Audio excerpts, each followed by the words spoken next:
Coucou les filles, de retour aujourd'hui pour un petit tuto pour vous montrer une façon de faire un effet marbré sans eau, sans matériel, avec vraiment deux trois petites choses que je suis sûre vous avez toutes à la maison. Vous êtes prêtes les filles? C'est parti. Donc avant de commencer le tuto, je voulais vous présenter un nouveau petit produit que j'ai reçu de mon partenariat avec la boutique Nez Jolie. Je vous mettrai le lien pour trouver le produit en barre d'infos. C'est un peel-off, donc en fait, ça commence à arriver. Hein. Il n'y a pas très longtemps qu'on trouve ça. On faisait le même effet avec d'autres produits, mais c'est tellement plus pratique comme ça. Je vous montre tout de suite. Je vous fais la petite démonstration en vidéo et vous allez vite comprendre à quoi ça sert. Donc ce petit flacon qui ressemble à un flacon de vernis va nous permettre de protéger nos peaux pour pouvoir réaliser des dégradés ou juste pour éviter d'avoir à nettoyer le bord de l'ongle tout autour après la manicure. Donc vous voyez, ça ressemble vraiment à un vernis. Voilà, donc ça a une odeur bien prononcée comme de la colle qu'on utilisait quand on était enfant. Donc on va venir appliquer autour de l'ongle. Vous voyez, j'ai déjà fait sur ce doigt-là. Donc tout simplement une couche tout autour. Alors moi je mets une couche un peu épaisse. C'est plus facile. Alors c'est un petit peu plus long à sécher du coup, parce qu'il va falloir qu'on attende un petit peu que ça sèche. Mais c'est aussi plus facile à enlever. Alors, on évite quand même ce que je viens de faire, la grosse bêtise, d'en mettre sur l'ongle, hein, c'est mieux. Si on veut pouvoir poser son vernis, ça peut aider.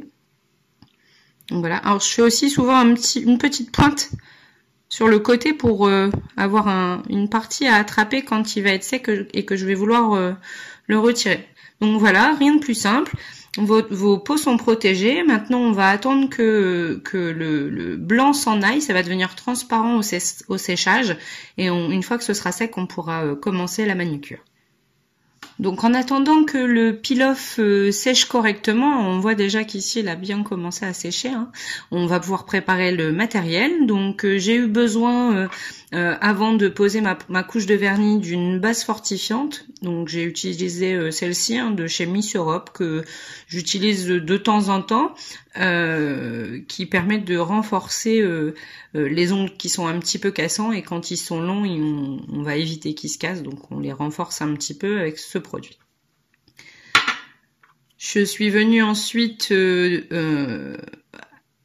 apposer deux couches de mon vernis de chez New Look, Pure Color, Sunset Red pour la couleur, numéro 64.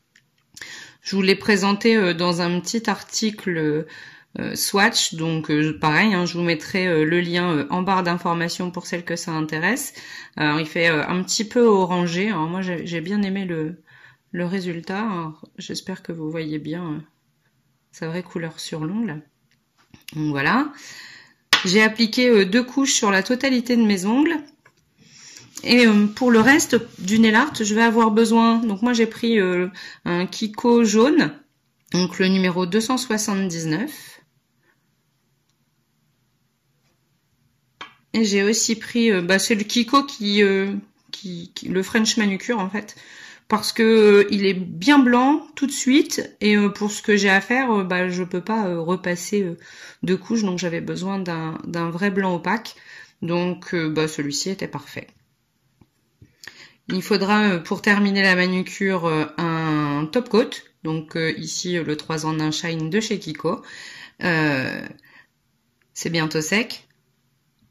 Je vous montre la suite tout de suite. Donc en attendant que le peel-off sèche, j'ai aussi préparé quelque chose que vous avez tout à la maison, du film alimentaire. Alors je sais pas si vous voyez bien. Voilà, des petits carrés de film alimentaire. J'en ai préparé plusieurs en fonction du nombre d'ongles que je vais vouloir réaliser, et je vous montre tout de suite à quoi ça va servir. Donc je prends les vernis que je vous ai présentés juste avant. Donc là je vais prendre le jaune.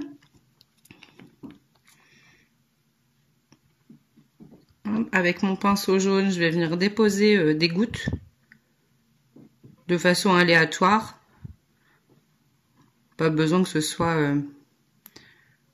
bien régulier. Alors moi j'ai choisi ces couleurs-là parce que j'ai voulu donner un effet un peu l'effet du feu, de pierres semi-précieuses, un petit peu marbrées, mais en même temps qui représente un peu le feu. Donc vous voyez, on fait des taches, voilà, un petit peu n'importe comment, vraiment. On va répéter l'opération avec le vernis blanc.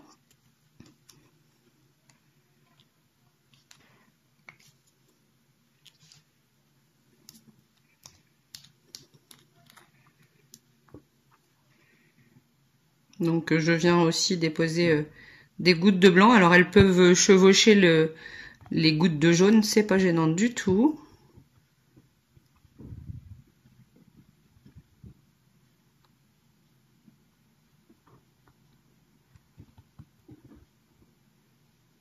De la même façon.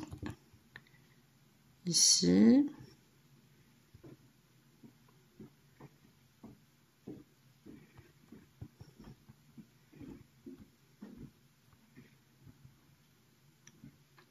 Alors, voilà, hein, j'ai mis un petit peu partout. Hop. Et c'est là que les choses sérieuses commencent. Donc, je prends mes petits morceaux de film alimentaire que j'ai préalablement découpés. Alors, en général, je laisse un petit peu figer le vernis en surface, les gouttes. Alors, j'attends pas qu'il sèche hein, complètement, mais je laisse un petit peu durcir à l'air libre. Je trouve que ça fonctionne mieux quand il est un tout petit peu sec. Voilà. Une fois qu'on a laissé sécher un petit peu, on va venir poser le film alimentaire sur l'ongle. Vous voyez bien. Je vais venir appuyer. Vous voyez, j'écrase bien mes gouttes. J'essuie un petit peu, vous voyez, je frotte mon film alimentaire pour répartir un petit peu la peinture partout. Donc même opération pour le deuxième doigt. Donc je pose le film alimentaire.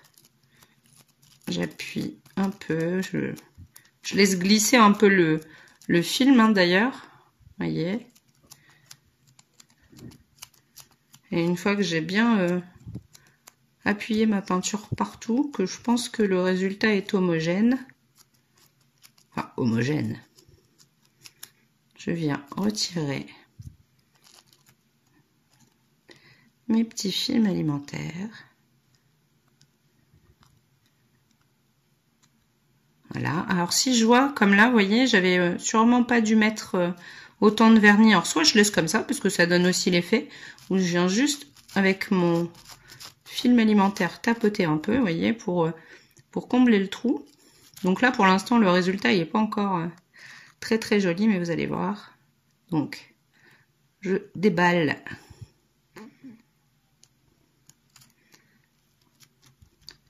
Voilà, j'espère que vous voyez bien l'effet que ça nous donne.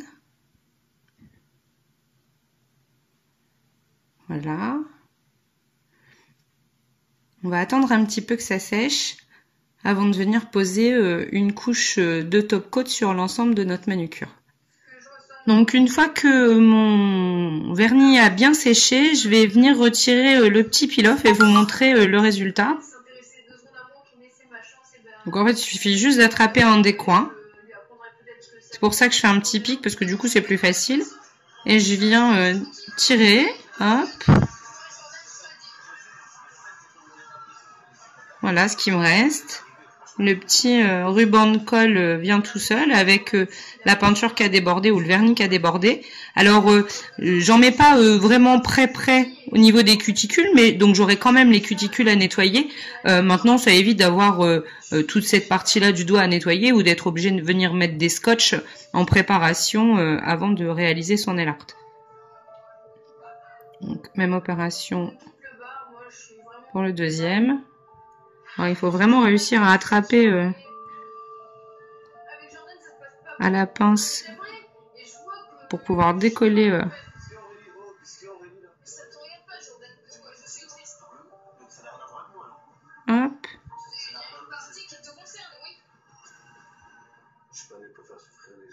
Voilà. Et du coup, il y a très peu de nettoyage, hein, vous voyez, vraiment un tout petit peu ici au niveau des cuticules. Et voilà.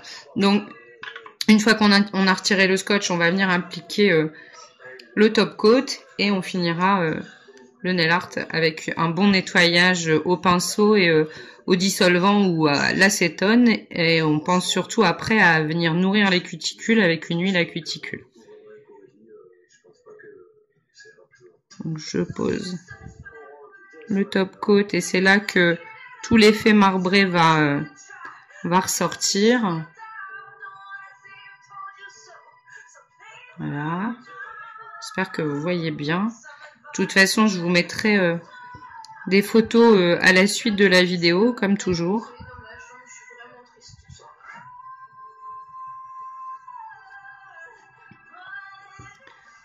Voilà les filles, donc je passe à l'étape nettoyage.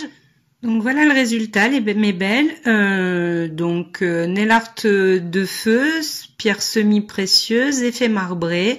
Alors moi j'ai choisi d'ajouter des petits strass jaunes et rouges pour rajouter un peu d'éclat à la pierre précieuse, enfin l'effet pierre précieuse. Voilà, j'espère que ce tuto vous a plu. On se retrouve très vite sur les réseaux sociaux, la page Facebook, le blog. Je vous mets toutes les références en bas et je vous dis à très vite. Portez-vous bien mes chéris, bisous bisous.